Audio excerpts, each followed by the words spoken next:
great to have you with us, officially in person. Great You've to be had here. a busy few months since we last spoke, raising money, 300 plus customers, MoneyGram relationship, the on-demand liquidity relationship. Talk us through it. It's exciting times. It's been a really exciting time, and I think it's demonstrative of the momentum in the overall industry, but certainly for Ripple, 2019 was an incredible year for us. We started 2020 with a lot of momentum. I think it really goes back to moving from that speculation that has driven the crypto market to utility, like solving problems for customers. And Ripple's been focused on that for a long time, and as that momentum builds, you're seeing more and more customers come on, more and more liquidity, and that's good for everybody in the ecosystem. Why is 2020 that year, to your point, that pivotal moment where we look at the utility value here, perhaps, and differentiate from the speculative? I think one of the reasons why 2020 will be very important is that regulatorily, that's a word, the clarity is getting better. And I mean that globally. Countries like Singapore and Thailand and Switzerland and Japan.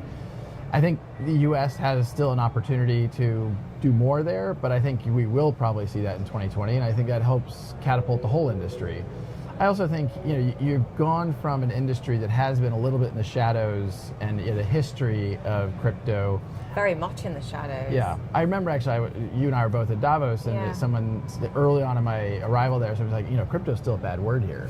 I was like, it's a misunderstood word. It is, and I think a lot of what I'm doing and a lot of what I did in Davos is meeting with regulators, meeting with very senior people at banks, and explaining to them how crypto can be used, how specifically XRP can be used to solve a real problem, not to circumvent regulation, not to circumvent any government. And I think once people understand that, they very quickly become disarmed. It's no longer a bad word. Do they understand when you're talking, and you've sort of shifted the focus to on-demand liquidity and these cross-border transactions and facilitating faster, more efficient payments?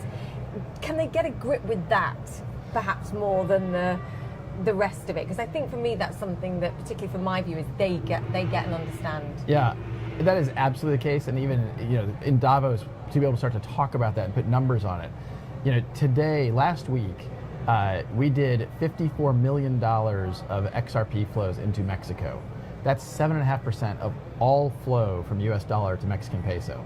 You were 7% of the market. Last week. And that's up from maybe 3% in December. So this is growing very quickly. And look, these are huge industries that can be made massively more efficient by using these new technologies. But I think it goes back to what we said earlier, like you have to focus on a real problem, a real customer, drive that utility. Well, with 7.5% of liquidity into Mexico being driven through XRP, you start to really see, okay, this is not a science experiment. There's still a lot of people, I think, in the blockchain industry who aren't familiar with the fact of how much momentum we have here. You had Alex Holmes, the CEO of MoneyGram, on. Yeah, I think that's an example where it's one of our customers using XRP, and it's working. I mean, he said, look, I was pushing him to see what proportion of the market you could become of the daily volume, and he was like, look, you need a buyer, you need a seller here, so we're only limited in a sense by the number of people that are simply using the platform and available here. How quickly do you think, given that you're saying you've gone from 3% to 7% in just a couple of months, how quickly can you scale up? Because it's a tipping point of bringing more people onto the platform as well as anything else. Well, the great thing is, and this is true in the markets and here at the NYSE, liquidity begets liquidity. Yes. The more activity you see and the more people see, and frankly, it was great. Even the CEO of Bitso, the largest digital asset exchange in Mexico, has been out publicly talking about some of the dynamics he's seen. And instead of being dependent upon the speculative trading of crypto as his business, he now can say, look, I have institutional flows represent, last week, just one customer through Ripple is $54 million. That's fabulous for him. On a run rate, that's $2.5 billion flowing through what we call on-demand liquidity, or ODL. That's a big deal for his business, and that brings other players that want to say, well, wait a minute, that's good. I want to be a part of that. How do you prioritize building that liquidity and your presence there versus saying, okay, now we're going to look for another corridor, another currency pair here, another country? How do you prioritize that, and what brings more customers potentially on board quicker? Well, so I'll dodge the question a little bit by saying it's the and versus the or, meaning we definitely are prioritizing new corridors. We've talked publicly about the fact we're in Mexican peso, Philippine peso, and Australian dollar. We've started to talk about some of what we're seeing in Brazil, and we'll increasingly talk about other new corridors. I mean, the good news is we have a lot of demand, and so we'll certainly expand into other corridors. But that isn't to say we do care about liquidity, using the Mexican peso as an example, and we are seeing liquidity naturally grow there because liquidity begets liquidity, and market makers, whether they're existing traditional market makers or crypto market makers, they see the liquidity and they realize, hey, there's an opportunity there, and so it's growing very well. We're after Brazil. No dodging. Well, there's certainly, when we look at a framework of which countries, we want regulatory clarity. And that's key. And that's an important one. Yeah. So there are markets, any remittance market that has a lot of US dollar, euro remittances into other countries, that's a high priority. But if you don't have regulatory clarity, that's a challenge in those markets. Typically you'd say India would be high on our list. India hasn't yet provided a lot of clarity from a regulatory point of view, and so we have not prioritized. And that's key. You step back until you have that regularity clarity, because you don't waste the time. I wouldn't say we step back. We engage. It means a lot of frequent flyer miles for me. Okay, so you're engaging with India. For sure. And but back to what we said about Davos, like it's sitting down with key regulators and explaining to them, this is not circumventing a KYC, know your customer check. It's not circumventing anti-money laundering checks. It's not, once regulators understand you're not circumventing regulatory frameworks, they get very comfortable very quickly. And they lean in because they understand this is actually helping inclusion in the financial system.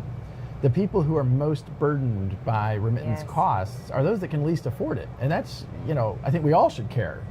Who's most open to this? Because I was in Southeast Asia, and the growth in digitization, in payments, particularly for the proportion of the unbanked population, is so huge. Yeah. And I do feel like the regulators there are all stepping up. China is another example they're even talking about, a yuan digital coin here. Right. Who's leading? Well, it depends a little bit how we talk about leading. China, to your point, it's been fascinating to see it. they really, through mining power, control the Bitcoin blockchain. You have 4 miners in China that represent something like 60+% of mining capacity, and 80% of mining capacity is based in China for both Bitcoin and Ether. So in many ways, I think China's been incredibly strategic about how they think about that. Yes. And I look at the US and I say, hey, US, here we are in downtown New York, we could and should, I think, do more for that clarity to allow for more investment. But you see, I think, a lot of countries around the world seeing that this is a technical wave, this is a major step, and they want to invest in it. They want to see companies continue to invest, and I think that's good for the economy. Do you think we see, at some point in the near future, a Chinese digital coin, a Fed coin? Because the conversations are being had. Everyone's looking at this and trying to understand what it would mean for them to not be in the game here. And I know we can have the conversation about decentralized versus centralized, and what it would mean even to have a central bank digital coin. The word central bank. I know, we're struggling here. However. Look, when I step back and I think about it macro, I think it's really healthy and constructive for the entire crypto blockchain community to see central banks and central governments lean into what can these new technologies do to make our economy more efficient, our payment infrastructure more efficient, any transaction more efficient. So at large, I think it's really positive. Mnuchin was asked about this in Davos, and he made a point which I think has some validity, which is the Fed window in the United States. If a bank goes to the Fed window, they're not getting a crate of dollars, paper dollars. They're getting a digitized, centralized ledger entry. And so there's kind of like, well, what's the difference between if the central bank issues a centralized token versus what they do today? Like, how different is that? Now, there's some governments around the world that might, you could argue, say, well, a central bank could go direct to consumers and you could have an account with the central bank. I don't think in most of the Europe, US, you're going to circumvent the commercial banks. That doesn't make a lot of sense. But what about you, for Ripple, building a platform that could perhaps substitute XRP for a Fed coin one day, or we think about other... The XRP ledger as an open source technology, we think about how do we make it really useful for the customers we work with. We also think about how do we make it extensible and how do we participate in that open source community in a way that makes it extensible to other types of customers. But could central banks? Sure, they could use aspects of that. Could it be more efficient, what they create one day? Yeah, and that ultimately is the underpinning I think we all focus on. How can we make this more efficient for customers? And right now, the customers we focus on are commercial banks, payment providers. We certainly are thinking about other types of customers we could serve. I have made the point I don't know if I've ever said it on air, but I've made the point that in the earliest days of Amazon, it's called Amazon Books. It was a bookseller. It competed with Barnes & Noble, competed with Borders, and when I think about Ripple today is viewed as a cross-border payments company. We view ourselves as a blockchain infrastructure company. The first vertical we've done is cross-border payments. We want to make sure we're winning in cross-border payments before we do another vertical, but we will certainly do other verticals leveraging these technologies. So you're open potentially in the future at some point to using the Fed coin or the OneCoin. I'm pushing because the head of blockchain technology at JP Morgan told me if the Fed came up with a coin, they dumped JP Morgan coin. So I'm asking you whether you're open to the possibility of... Sure. I mean, yeah. I think I'm very open. Even if the Fed in the United States is using a coin, you still have a cross-border settlement dynamic where yes. if you have central banks around the world using their own digital asset, I don't think it changes the need for a cross-border neutral something settlement. In the middle, like an XRP. And XRP has been extremely efficient. I mean, look, okay. We obviously have a vested interest in that, and we're not bashful about that. But XRP is extremely efficient from a technical point of view in terms of speed, in terms of scalability, in terms of cost. Where I'm a Bitcoin holder, but it's not going to solve a payments problem when the transaction time and transaction cost is almost 1,000x what it is for XRP. What's going on with the price of XRP, and why did Mike Novogratz weigh in on this and suggest it was going to be another bad year in 2020? I think the short answer is I think Mike doesn't fully follow Ripple very closely. There's a lot of things he wasn't aware of some of the stuff we're doing in MoneyGram. I think he if he watches this, he'll be surprised to hear that we had $54 million of ODL flows last week. Look, there's a lot of experimentation. There's a lot of misinformation in this market, and I think it's important to make sure that the industry is educated. And it's the reason why I try to get out and make sure that we're sharing what really is going on with real customers, solving real problems. You said you're an investor in Bitcoin. You own Bitcoin. I am. I do own Bitcoin, yes. Yeah. So XRP, is that a good investment? I am going to dodge that question also. I've seen you dodge that many times. Look, What's the investment case? I guess that's a better question. Well, I'm going to macro all digital assets. I have said very publicly, I think the value of any digital asset in the long term will be derived from the utility it delivers. Bitcoin utility increasingly I think is just viewed as it's digital gold.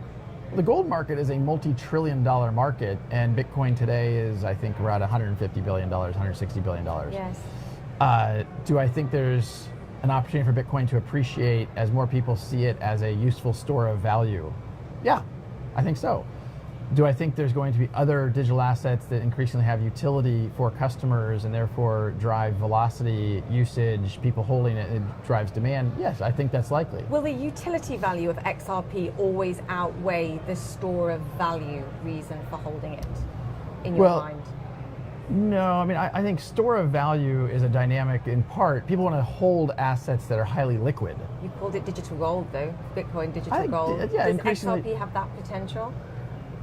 I think as XRP has utility through what Ripple is doing and with other people using XRP, and there's a bunch of other companies doing very cool stuff. I mean, a very innovative company called Coil doing interesting micropayments, particularly focused on media, very fascinating. Yes. And so when I look at XRP, I look at the whole. I look at what Ripple's doing, I look at what Coil's doing, I look at what Forte is doing as a gaming company using XRP.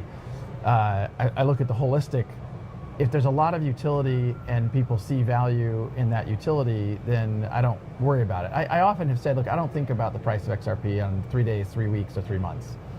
Over the coming years, I think that we, Ripple, are focused on driving utility from this asset, and if we're successful with that, we think that's good for the liquidity of the whole ecosystem.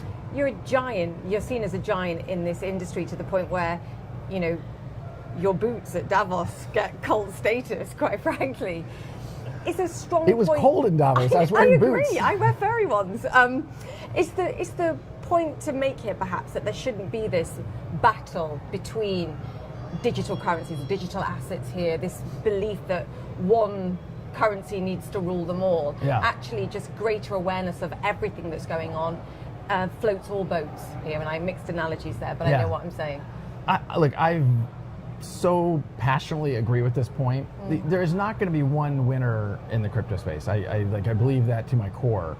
There are going to be a lot of different participants solving different segments of problems, and I look at what's going on in Bitcoin world, and I don't view it as competitive with what Ripple's doing. I look what's going on in most parts of the Ethereum community. I don't look at it as competitive with what Ripple's doing or what I see happening in the XRP community. I want to see all boats rise. I think if that all boats rise, if the market cap of all digital assets grows, that's good for everybody. And I think ultimately we all need to focus less on what, throwing stones, and more on let's solve customer problems. Let's see scale through solving problems, and then I think it'll take care of itself. Talk to me about the raising of money and the $10 billion valuation. How do you feel about that? I think anytime you have new investors come in, you are intimidated by the expectations that are set. By the same token, Ripple today at today's XRP price owns something like 15 plus billions, I think somewhere north of $15 billion of the crypto. So in some ways, those investors came in at a discount. Look, we are in a very fortunate position to have a very strong balance sheet. We're in a very fortunate position to have a lot of customer momentum. And I think it's because we've focused on solving a real problem for real customers. So why IPO? Why go public, to your point? If you have this money, you're raising money. What's the purpose of going public? Well, I don't think we've said we're going to go public. I think what we've said, what I said was, I think 2020 will likely have crypto kind of blockchain IPOs. And I think what I said was, I don't think Ripple will be the first, but we certainly don't want to be the last. So I kind of kept it open-ended. I think people heard something a little bit different than that. But look, the balance sheet flexibility we have had has given us the ability to invest over $500 million across the blockchain ecosystem. That includes within XRP world, but also beyond that, because again, back to I think all boats can rise. So I think having balance sheet flexibility gives us strength to do new things. The MoneyGram deal is a deal I know you're very familiar with, where we invested about $50 million into MoneyGram. And so we want to continue to have the flexibility to grow the business. We have added more than 150 employees last year. At a time when I think others who've been less focused on solving real problems, there's been a bunch of layoffs in the crypto community over the past, even few weeks. And we're going to continue to grow. We want to make sure we have the balance sheet flexibility to do that. So it would be about more money and about potential acquisitions and doing. Yeah, I think about it as flexibility more than just more money. And maybe I'm parsing words a little bit, but today we have a $10 billion valuation as a private company with a private security. We have shareholders of Ripple. If you're a public company, you have a little more flexibility in the type of deals you might look at. You mentioned something there which I think is important. I just want to go through it, the court case over whether or not XRP is a security or not. Any clarity coming in the near distant future? It was one of the questions that I know the community would like to know. Yeah, this is an area where I think we'll continue to engage. I think from my point of view, the good news is we've had very constructive conversations with regulators here in the United States. We'll continue to do that, and I think it's clear to me that there's an opportunity to provide more clarity, and we're working to achieve that. I was looking at the market cap of MoneyGram, and I know you've got stronger views on this. Just to your point about money, about acquisitions, about expansion, would it ever be worth perhaps acquiring a MoneyGram, or do you risk perhaps upsetting other partners and competitors of theirs actually that trade with you or do business with you? We definitely don't want to be in the business of competing with our customers. No. We want to partner with our customers. And I think we obviously are a shareholder in MoneyGram, but we're also a shareholder in a number of other companies in the space. And it's because we want them to be healthy and strong. I mean, Bitso, which is really the leading South American, Latin American exchange, we're an investor there. And we want to see them grow and thrive because they are really good at what they do. And as they grow, we can help them grow. That's good for us, it's good for them. Fast forward 5 years, where are you? Well, I think the overall crypto community will continue to grow at really impressive rates. In 5 years from now, I don't know exactly how to think about that, but I think within crypto world, I think Ripple will continue to grow and take market share. But that will probably be, we're focused on cross-border payments today. I think we'll look at other use cases, as I kind of alluded earlier. And I hope that in 5 years we've got we're not just Amazon Books, but we are Amazon. And fast forward 1 year. Ooh. Kind of tougher. Probably another cold, rainy day in New York somewhere. Are you public? I don't want to put a timeline on that, only because, look, it partly depends on lots of macro dynamics. I mean, on a more somber note, you watch what's happening with coronavirus and these things, and it's hard to put exact timelines. I think we want to have the flexibility to be a public company when it's right for Ripple to be a public Yeah, I company. can see you're enthused. You get a sense when you talk to, creators of businesses that is something that's part of the plan. And Yeah, I think can it's see part of that. the journey. I mean, Yeah. there's kind of a meme in Silicon Valley, almost an anti-public thing where companies have waited, and I'm of the mind that look, it can be a very constructive step. Although I've also said inside the company, people talk about the IPO as an exit. I'm like, no. An IPO is a beginning. Yeah. It's not an exit. It's a step in the journey. A financing event is a step in the journey. I always am a little bit quizzical when I see some of these companies go public and they're have these huge celebrations. And it's like, look, that's when Now the hard expectations just work went up. begins. I mean, you asked me about a $10 billion valuation. know. Like, as a public company, it's even more like on the center stage, and that's when the hard work. I mean, yes, we're working hard now, but it only ups the ante. Forgive me this. XRP, higher or lower in 1 year time? Had to ask. Depends on so many things. I knew you'd dodge that. Great to chat to you. It's really nice talking to you. Thank you. Likewise. Thank you.